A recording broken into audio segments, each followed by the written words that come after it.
we often want clean cutaways from our problems. And we think, like, there's got to be a way to just leave them behind, right? Just cut ties. Be rid of them. Be free of them.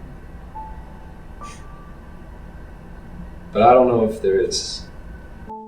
I want to tell you a story of my experience of freedom and what I've learned about the world. I think things have a way of festering when you just try to push them to the side. I ignored what I really felt for a very long time, and it's something that only gets worse. I never felt loved growing up.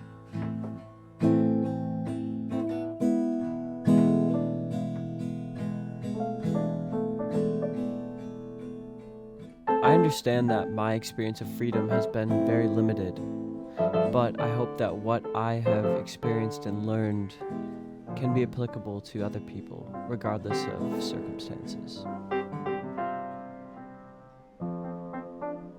Visiting aquariums is rather funny because all of the fish are in tanks, which means that when you look in, you also have to see your own reflection.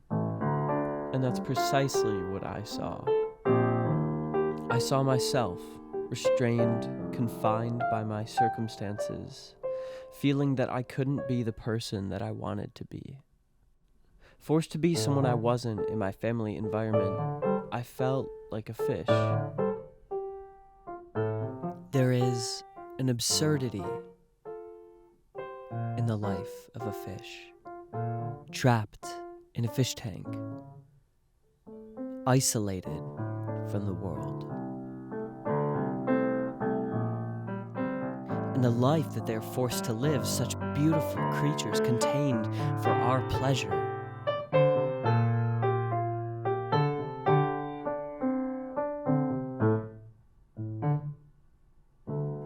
Meant to be free.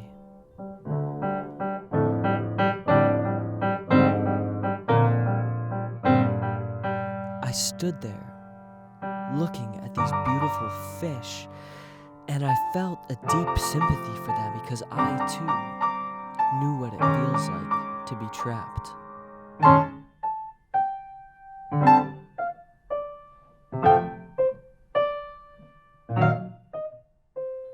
And I thought to myself, aren't we the same?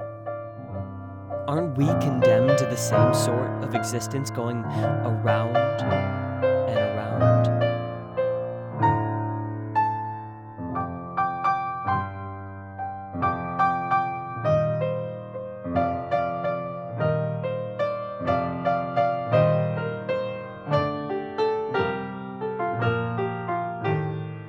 Sometimes floating gracefully,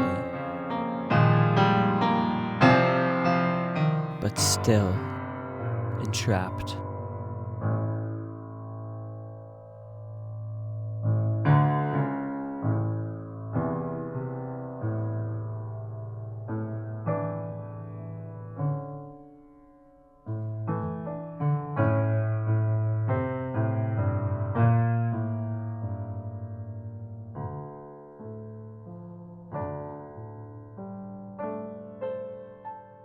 But their life went on. They continue to exist. They live the life they can, free within the confines of their world.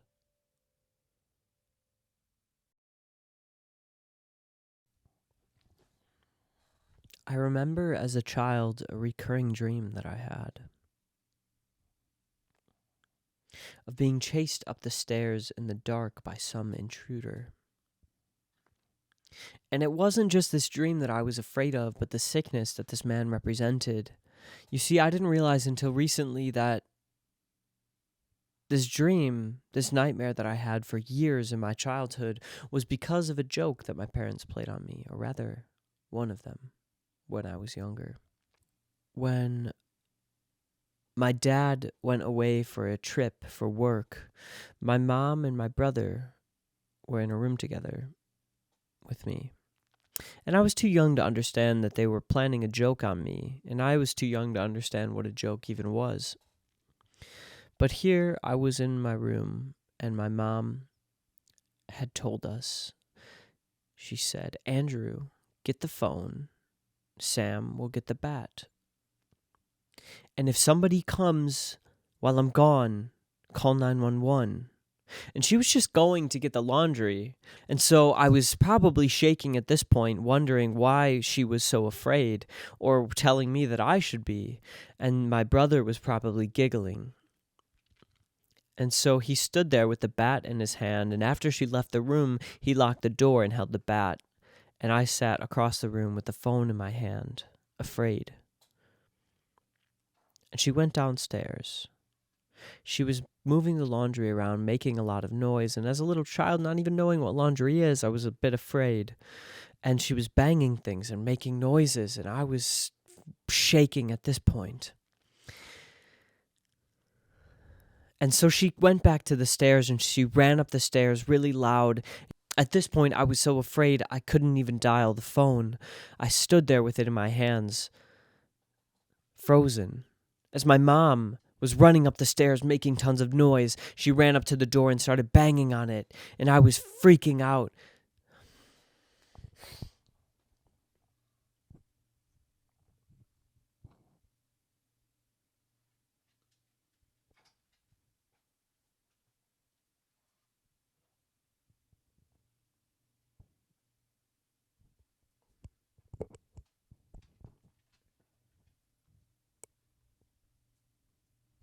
She ran up to the door and started banging on it, and I was freaking out. What do I do as a child, not knowing what's going on? My brother with a bat, probably laughing inside, and she opened the door, and so did he, and she said it was just a joke. And you see, when you're too young to understand a joke, it doesn't really work quite the same. When you're too young to understand a joke and you're not quite entirely consoled, you hold that with you. And so my entire childhood, I had nightmares of that moment, relived in different ways. I always imagined myself being chased up the stairs by some foreign intruder, some faceless monster running after me, chasing me in the dark. And I would always wake up trying to yell, but never able to, frozen out of fear. And only recently I traced that back and recognized that it was trauma that I carried from my childhood.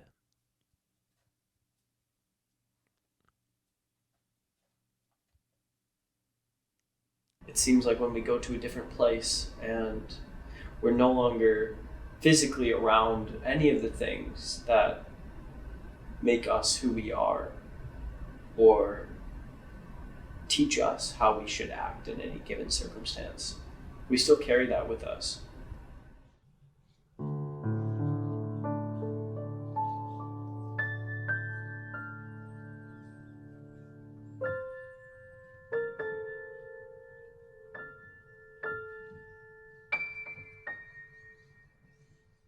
Even though we're physically free of everything that made us what we were up until that moment, even in that moment, being in a totally different place, we're not free of that experience, of that expectant version of ourselves. Until I think we can make peace with that, I don't know if we can ever be free.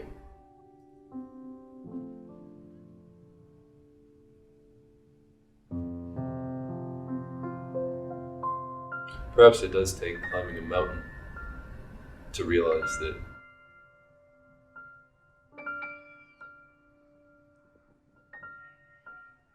that there's nothing to be done except to reconcile the fact that that is you. It's not all of you, but it is you.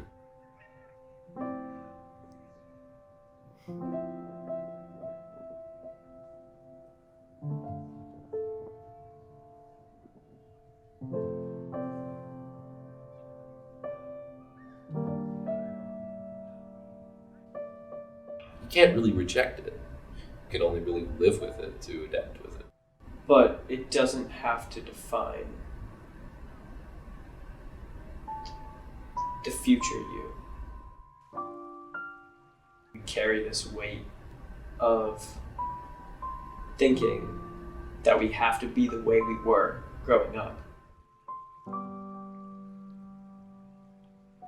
Versions of ourselves that we collect, thinking that it's serving us well.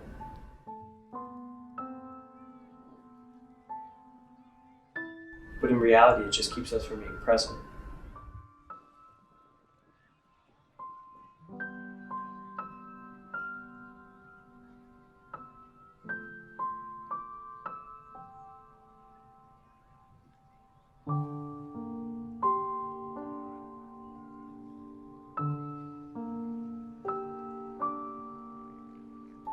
How we were raised is who we are, in a sense. And so if you want to progress, if you want to add to that or shift it or unlearn something, you do have to talk to that part of yourself. You have to be okay with loving yourself as you go from one thing to another. And so you're right, sometimes it can stop us from living in the present, but if we try to disconnect ourselves from it, then we're trying to live in the future.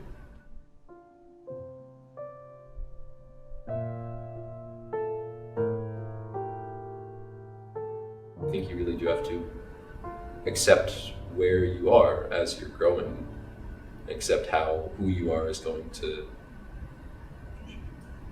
mold who you are next.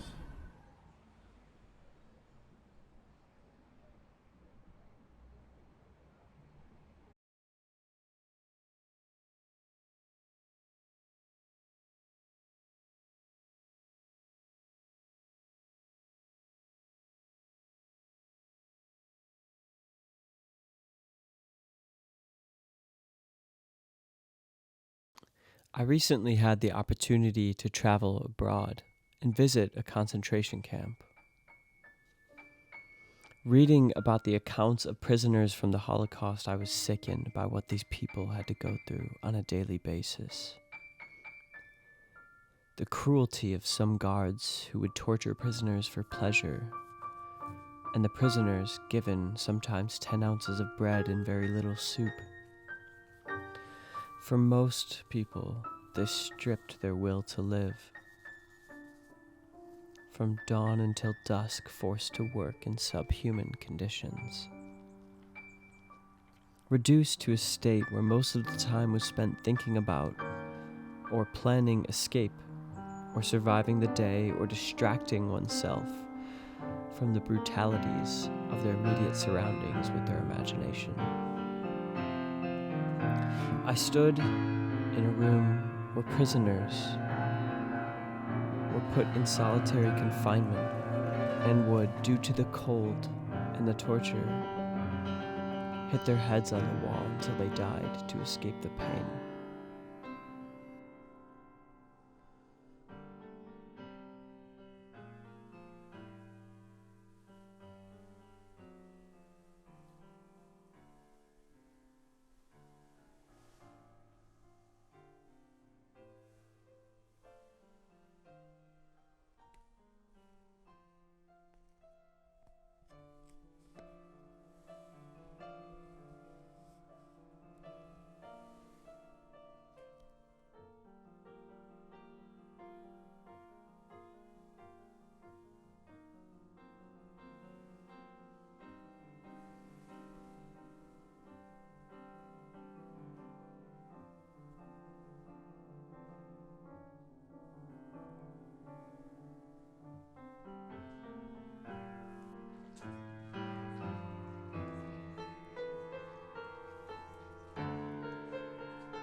how could I see my suffering the same way after such an experience? I don't think you should.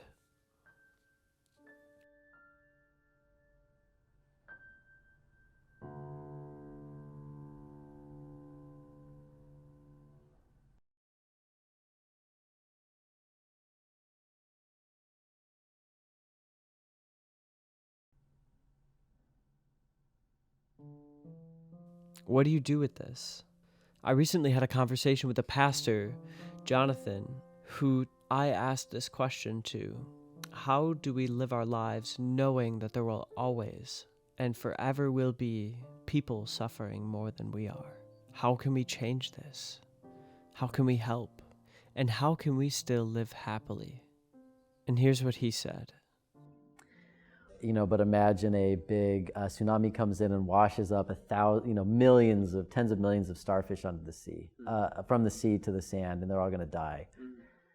And what do you do, right? And sometimes the story goes, there's a little girl that's like tossing one back at a time, and the elders of the community are mocking her because they say, what difference does it make if you throw one back? And she kind of pointedly says, well, it makes a difference to that one that she just threw back.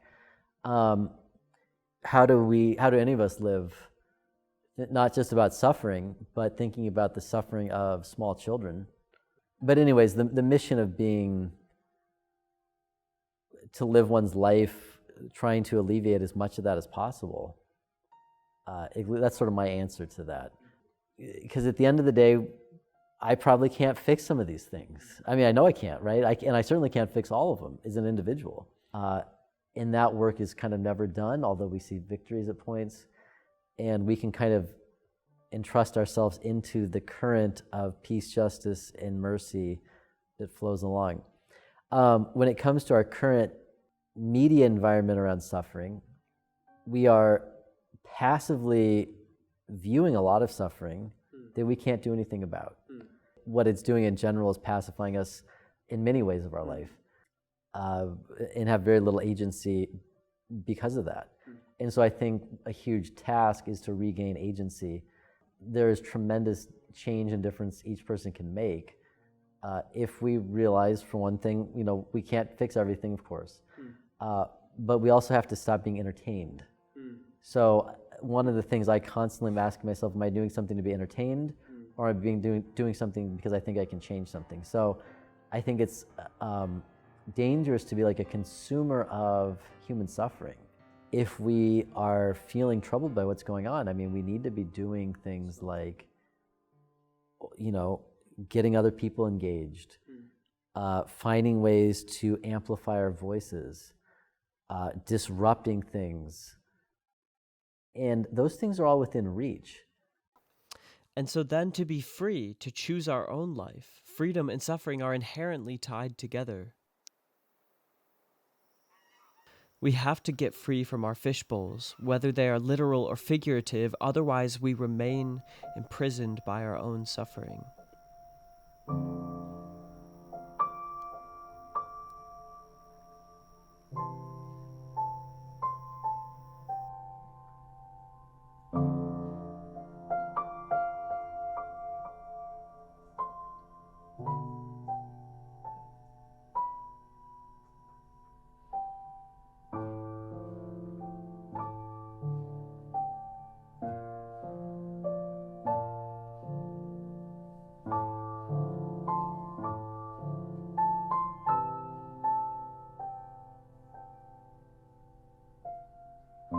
And as far as the suffering of others goes, well, once you have learned how you can free yourself, it is your duty to go back and help others find their own freedom.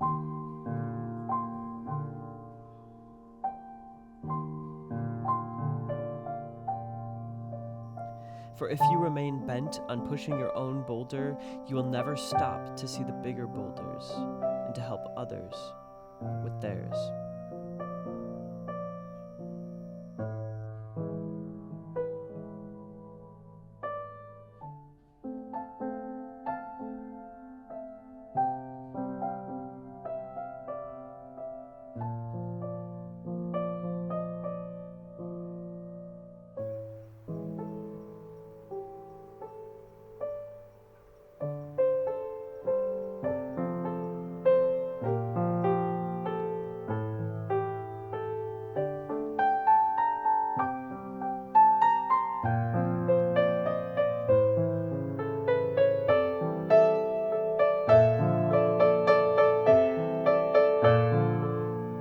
you can't stop pushing your boulder, it will consume you.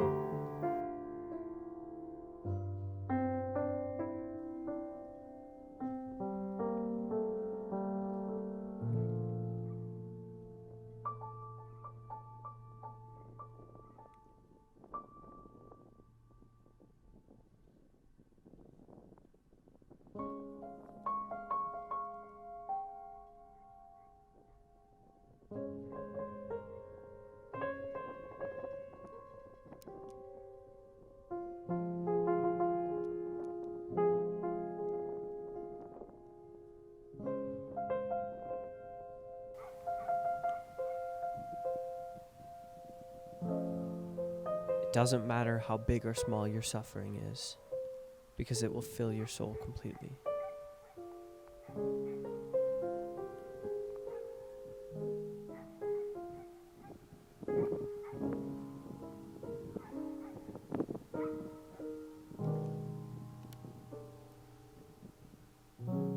So then it must not be that we can alleviate all of our suffering, but that we can change our relationship to it.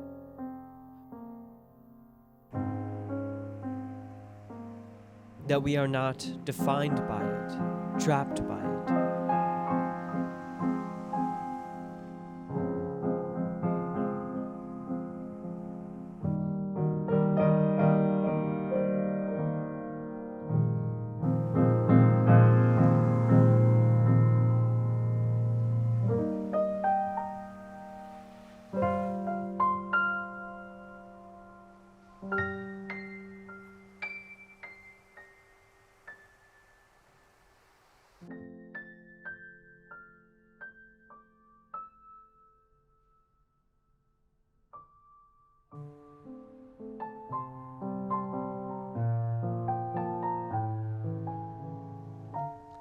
Because in my friend's words, freedom isn't about escape. It's about loving where we are now. It's about climbing. And it's only in acknowledging and caring about the parts of us that we might rather be free from, and often the problems that we're experiencing, giving them the time they need, that we can actually climb a mountain.